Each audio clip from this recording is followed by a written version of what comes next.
Hola, bonjour, merhaba, konnichiwa, guan. Hello. You know who it is, people. It's Arsenal's realist, aka AR, aka your top dog. Back again. I want to thank you all for my little few views and subs that I got last night for my previous video. Check it out. But also, I noticed that the camera was a bit dodgy, it was a bit blemished, and also the audio wasn't great. I've tried my best to see if I could make that better this time round, but slowly in each video we'll get them better, people. You know what I mean? These things take time. But like I said, thank you to all the views and the subs and that.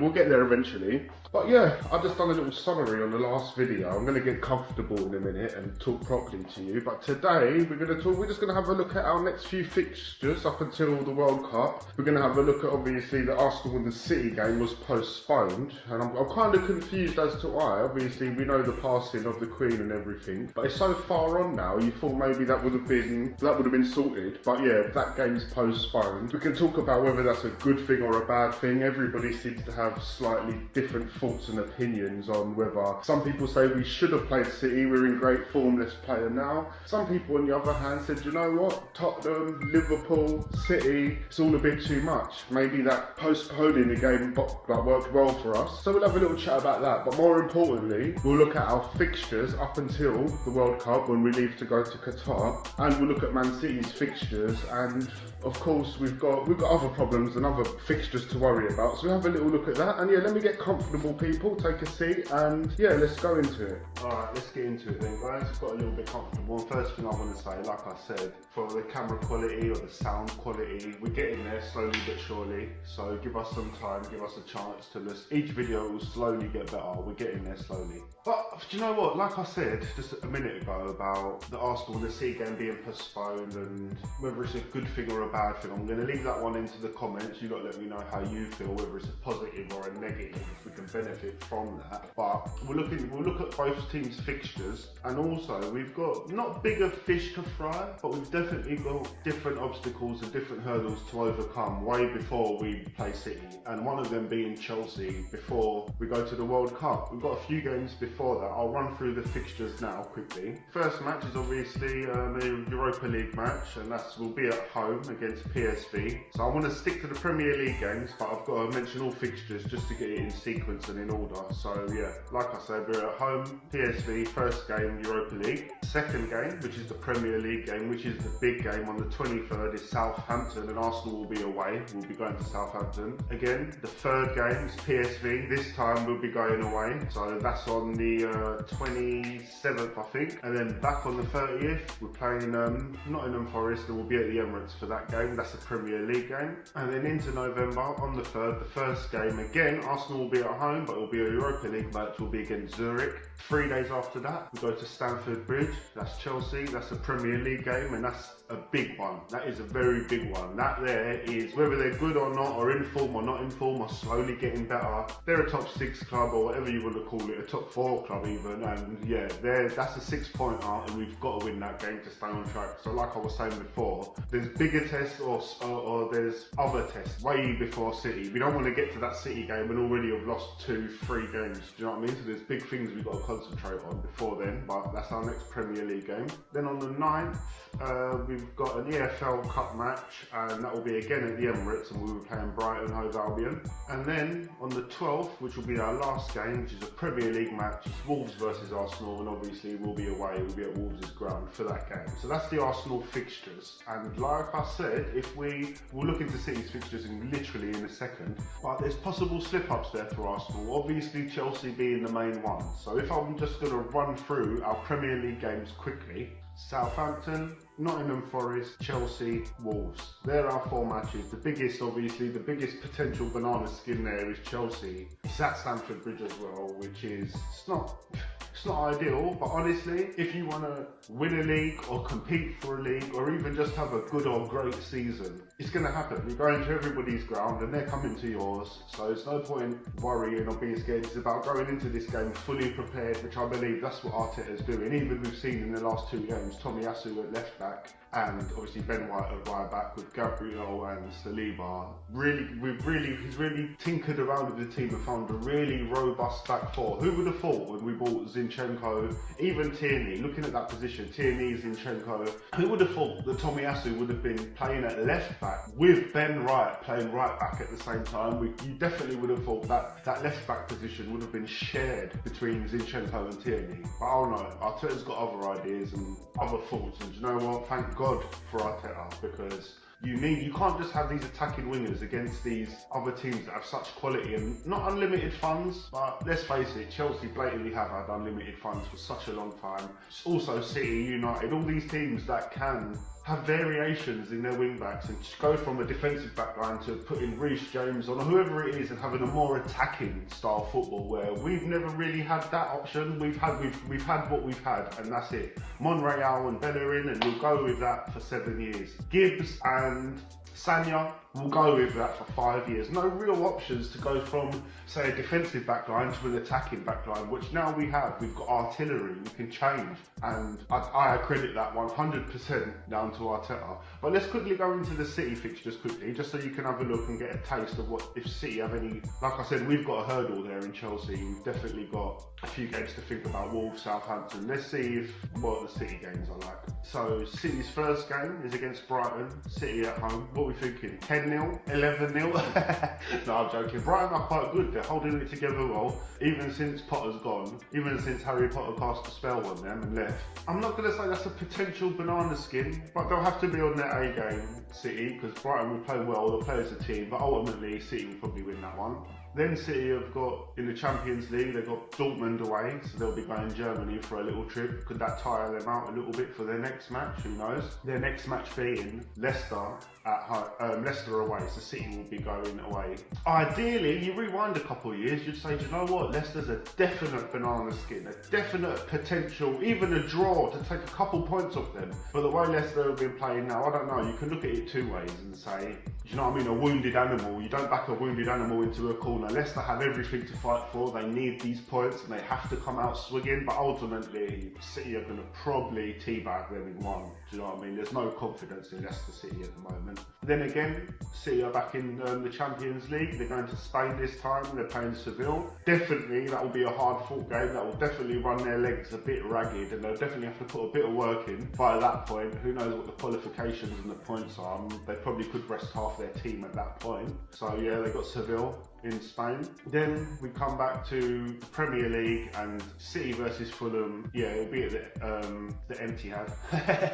That'll be at the Etihad. So again, I don't see much potential for a slip up there, especially if Leno in goal. I don't rate him at all no more. But yeah, City will probably win that one. Then after that, it's an EFL Cup match.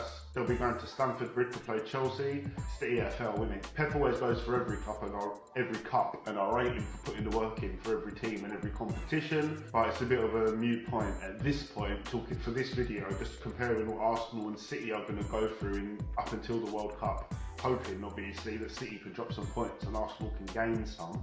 Then it's back to the Premier League, where City will be playing Brentford again at the Etihad. Again, do we see much potential for a slip up? Not really. I expect City to win that game. And that's the fixtures there. But it would also be good to mention that in November, City's playing every game at home. So that's a little advantage to them. There'll be no travelling for Man City in November, whereas most other teams will be going away here and there. But City, for some reason, the whole of November, they'll be playing all their games at home. So now we looked at a few fixtures. If you think, tell me what you lot think, if there's any hiccups or potential banana skins in there for City, you let me know. We're going to look into the if and when we potentially make it to the City game eventually. Hopefully we can get there without losing a single point. Of course, like I said, we've got a few saucy games coming up and we'll go into them in the next couple of days, and as and when they happen we'll try and slap some videos out. But we're concentrating on the Arsenal and City game at the moment, due to us being 4 points clear at the top of the Premier League. Obviously City's next, and it's not looking, at this moment in time, it's not looking like no one else is anywhere near close. And I'm not talking about point. United, fucking hell, I don't know what's going on with United. They're a joke. They were playing a team the other day from Cyprus. What were they called? They were called... Oh, do you know what they were called? Ammonia. When you catch a cold, bro. I swear to God, it sounded like ammonia. They barely dealt with them. Newcastle recently in a bad game. I'm not knocking them because Newcastle are coming up in the world and they're playing much better. But United are lost the soul, they lost the cause of this moment. Chelsea, slowly, but Sterling's got 3 goals this season. And they're nowhere near the Chelsea they was. Sterling nowhere near the striker he was at City. That's what happens when you're a brilliant team. For instance, I feel that Phil Foden was really benefiting from the top, and especially Erling Haaland. So it's just another example of if you took Foden out of City now and slapped him into the Chelsea team, would he have scored 7 goals already? Would he be playing to the brilliant level he is?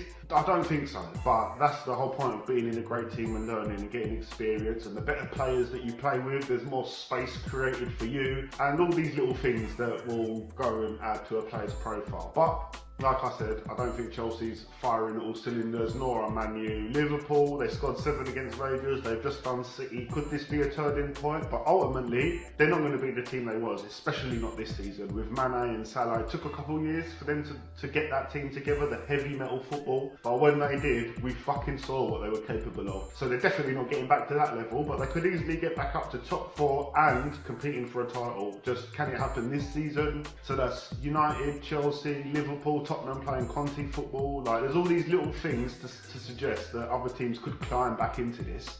So we're going to have a little look at the chemistry between both teams. Or not the chemistry, that's a strong word because that implies I'm going to do a deep dive into the team. This is just going to be a saucy quick video. But we're going to have a look at the top scorers for Arsenal. We're going to have a look at the top scorers for City. We're going to have a look at the assists and see where the main threats are coming from, and see potentially how, when we get to that City game, how we can beat them. And obviously there's the easy answer. Like, you have to stop the ball through to Haaland. You have to stop all creativity in the midfield. You have to cut it off right there and then, kill off Haaland in the game, overrun the midfield, and maybe you stand a chance on the counter of scoring a couple. Exactly, basically, how Liverpool done it. And everyone's crediting Salah for that goal. Alright, it was a good turn, it was a good goal, but it was Alisson with the assist and Cancelo's terrible defending. So with that terrible defending, you know what? There is weaknesses in City, and they can be penetrated and beaten. But let's have a look first. We're going to have a look at City's top scorers. So let me get it up.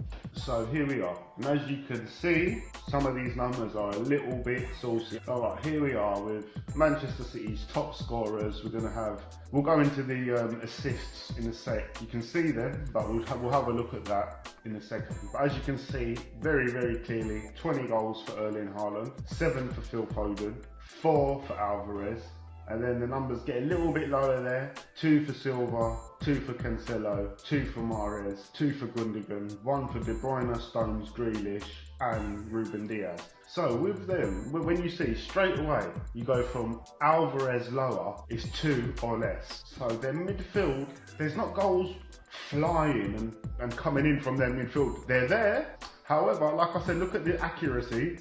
And you see that even the accuracy is the top 3. It's Alvarez, Foden and Haaland. And you'd imagine Alvarez wouldn't be playing if Haaland is playing. So when you look at it like that and you say, do you know what? At this moment in time, yes, there's goals coming from Mahrez, Cancelo and Gundogan, but their main 2 threats is Haaland and Foden, which feeds into the point that we stop them 2, we stop the ball getting to them 2, we stand half a chance. Because even when you look at the total shots, look at Kevin De Bruyne. He's had 22 shots, he's only got 1 goal. So his accuracy isn't great when it comes to shooting. When this season anyway. You look at Haaland, 54 chances, that's his total shots. Again, Phil Foden, 21 shots. So there's a reason why they're top scorers as well, because they're letting off the ball most and they're having the most shots. So we have to restrict that right there. We have to stop that. How will we stop that? With Partey, Xhaka. We need some legs in the midfield, whether it could be Odegaard. Of course, Odegaard and Haaland playing for Norway. They know each other's game pretty well. And at the end of the day, they are stoppable because Norway didn't make it into the World Cup. And there's a reason Norway hasn't made it into the World Cup, because Haaland didn't score. Although as many goals as he did score, and I'm sure he's brilliant, he didn't score enough. And there is a reason. At the end of the day, Iraq, Iran, whoever it is in the World Cup. So he is stoppable. He is stoppable because Norway didn't make it. So we need to, instead of going into the game with fear and thinking what they can do to us, at the end of the day, I'm pretty sure Arteta's thinking the right way and looking at mathematically how can we stop these guys and what is it that gives them a good game and how can we take that away from them. And I believe it is obviously with Haaland and at the moment Foden, but definitely their wings, everything's dangerous in the City team. But what we're going to do quickly, we're going to go into Arsenal's top scorers now. We're going to have a look at that. So here we go. Back to Arsenal's top scorers, and it's much less impressive. It really is much less impressive. But what you're going to notice straight away, let's run through it. Gabriel Jesus 5, Saka 5, Martinelli 4, Odegaard 3, Xhaka 2, Vieira 2, Saliba 2, and Nketiah 2, Marquinhos 1, Holding 1, Partey and Gabriel Magalhaes also 1. Look at that though, that's lovely. Look at Rob's Holding with 100% goal conversion, 100% shot accuracy. He's had one shot, that's why. We'll keep it like that for good stats. But what the first thing you're going to notice, if I was to flip back to the Man City's stats quickly and see their top strikers, you're going to see, like I said, Haaland's 20, Foden 7, and Alvarez is 4. It's all 2s and 1s, as you can see, 2s and 1s, Odegaard, Martinelli, and then go down to the 1s. Diaz. So you say to yourself, alright, they're top 3 of bag goals. They're top 3 goals. They've got 3 players there bagging goals. But when you look at Arsenal, on the other hand, you say, you know what? It doesn't. It's not just coming from 3 players. So yes, Jesus has got 5, Saka's getting 5, Martinelli's getting 4, Odegaard's got 3. Then you go into our midfield. There's a few 2s. There's not just 1 or 2, there's 4 players that have got 2s from Nketiah, Saliba, Vieira and Xhaka, then all the rest are 1s. It's not, of course the stats are much more impressive for City, I'm not arguing that. But what I'm saying is it almost looks like we could score from a few other options, a few more possibilities, and these are the things we're going to have to look into when we're playing the game. A few positives. Of course, they're much more impressive. There's no denying that. They've got Haaland, they've got a 1.5 billion pound squad, and we're just building. But let's go into our assists and let's see. We'll look at City's assists first. So here we go. Manchester City's top assists, and it's just swapped it round, but it gives it an easier way to look at it. So again, no surprise, Kevin De Bruyne with 11 at the top, Bernardo Silva 4, Cancelo 4, Erling Haaland 3, Foden 3, Rodri 3, Stones 2, and then Mahrez, Gundogan and Gomez all on 1. So again, there's no surprise that Kevin De Bruyne is their main assister with 11 assists. So again, it's the same thing stands. Stop the ball, stop the people feeding Haaland, and maybe you stop City. It's not great, but to see it all coming through one man, Kevin De Bruyne, it's a bit more straightforward. And you know what? I would rather it be Kevin De Bruyne, the main man to mark, than having 3 Kevin De Bruynes, such as, imagine if Silva was bang on form at the moment and he had 8 assists.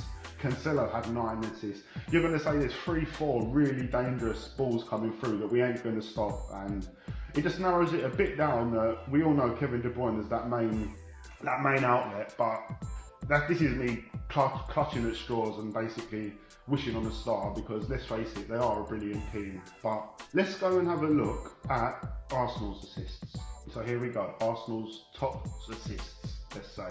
And this is where it's really telling. Looking at this, you would expect us to lose. Honestly, you would. Jesus 4 assists, Saka 4 assists, Xhaka 3, Martinelli 2, Odegaard 2, Vieira 1, Saliba, Marquinhos, Zinchenko, Ben White all on 1. And this is where Arsenal need to improve. Not that we haven't played well and played brilliant, but if Arteta is sitting down and looking at numbers and stats and everything, he will tell you himself it's 100%. We need more creativity. We're playing brilliant, we're creating well, we're scoring, but for instance, we need Odegaard. He needs to have more than 2 assists. We need Vieira. He's new, but we need these kind of, if these are our midfield silky players, we're going to need more. Look at Xhaka with 3. That's quite good for Xhaka. Again, Gabriel, Jesus and Saka with 4 each. So again, it's the same story with Arsenal. City could be saying to Arsenal, stop a couple key players and we're going to really lower the likelihood of them scoring. But that's our top assists. As I said, Jesus at the top there. So we've had a little look at a few little silly stats just to get the oil going. But the main thing is to get into the City game. If we lose 2 games, by the time we've got to the City match, it's not going to count for much. A World Cup would have come and gone. They're saying players will be tired. I don't buy into none of this tiredness. Everyone's going to be tired. Everyone's going to be battered. At the end of the day, Odegaard, Tierney, they're going to get rested the whole World Cup. So just like every team will have a few players. But I really want to get, when we play City, I want to still be a minimum of 4 points clear. That's what I want. Whether it's going to happen or not, I don't know. And at the end of the day, that means beating Southampton, which I think is possible. That means beating Nottingham Forest. That means beating Chelsea and Wolves. Now, I have all the faith in Arteta to beat these teams and for us to go into this World Cup break with no losses, because I definitely I don't feel like City will be taking any losses. For some reason, in the back of my mind, I feel like Leicester City could take a couple points off them, but that's the old Leicester. This new Leicester is rock bottom, and let's be honest, they're shit. They're really shit at the moment. So give me your predictions, what you think. Are we going to beat Chelsea? Will we be, by the time we meet Man City, would we have gone unbeaten? Because I have a strong feeling Man City could possibly go unbeaten. So we're going to have to do the same if we want to keep it up. And ultimately, I'm going to say it now, I think Arsenal have a strong chance of finishing high up in the league. If not, at this point in time, winning it. Everyone's saying you can't say that, it's crazy. Why can't you say that? People say, no, don't ask me yet. Ask me in February, March, whenever it is. Well, what's the point asking you then, bruv? What, once we've played 35 games and we're 9th, or we played 35 games and we're 1st, and then you're like, yeah, we can do it. The whole point of giving a prediction is standing on your nuts right now. So that's what I say. I think we can do it. I really do, because I've watched the team closely, and it's not just luck. We're not just winning a couple games and it's brilliant. Arteta's installed a whole different dynamic, a whole different team, resolute, a whole different Arsenal, actually, a whole different Arsenal. So against Southampton, we're going to be away. I'm going to go. We've been scoring averagely 3 goals a game up until recently. Obviously the Leeds game and the Bodo, but you can't really look at that Bodo game and all of that. The artificial pitch, players will be a bit tentative. But my prediction for the Southampton game is I expect nothing apart from a win, and we have been scoring a good amount of goals. And I feel like our defence, after that Gabriel Magnanas I don't know what to call it, foul, kick out, red turned into a yellow, I feel like Arteta will have to have a good sit down with that back line and talk to them properly, especially Gabriel, because you can't be lifting your leg up and throwing it around in the 90th minute when we're at the top of the league. Well, you can't do it any time, but you can't be doing a David Luiz and Mustafi now. So they need to stern talking to, and with that, I honestly believe, I think we've got a couple clean sheets within the next couple games. So I'm going to go 2-0. We'll beat Southampton 2-0. It'll be quite a comfortable game. That's my opinion. 2-0 to Arsenal when we play Southampton. Obviously, before that, we've got the PSV game. I'm not going to get involved now. I'm talking about the Premier League now. That Southampton game, again, we've got PSV away. But we'll talk about that on another video. That's on the 27th. On the 30th, Premier League again, Arsenal versus Nottingham Forest. I feel like by that point, will Arteta's message fall on deaf doors a slight bit? Will we go from a solid back line to Gabriel, remembering how the manager just potted him up to, and Tommy Aston can't keep playing left back, because at one point the Champions team would have to get involved. Brilliant, it exposes us just a tiny bit, but also it opens us up creatively nowadays. But against Nottingham Forest, Arsenal will be at home. I'm going to say, again, I think we'll go for a clean sheet, but I'm going to say 3-1 to Arsenal. Then we're playing Zurich again on the 3rd. I won't be doing a prediction for that one. Then we've got Chelsea on the 6th. This is the big one.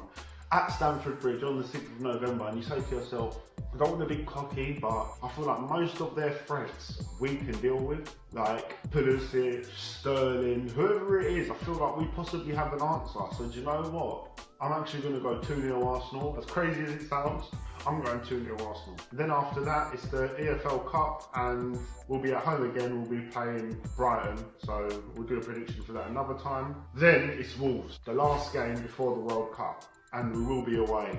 And I feel like Wolves will always give us a little go, but I don't think they're going to be ready for what Arsenal have got to offer this year. So I'm gonna go 3-1 Arsenal. I think we'll score one, we'll score two, and then we might get a bit hungry for the third, open up a little bit, and then that's possibly where Wolves could nick one.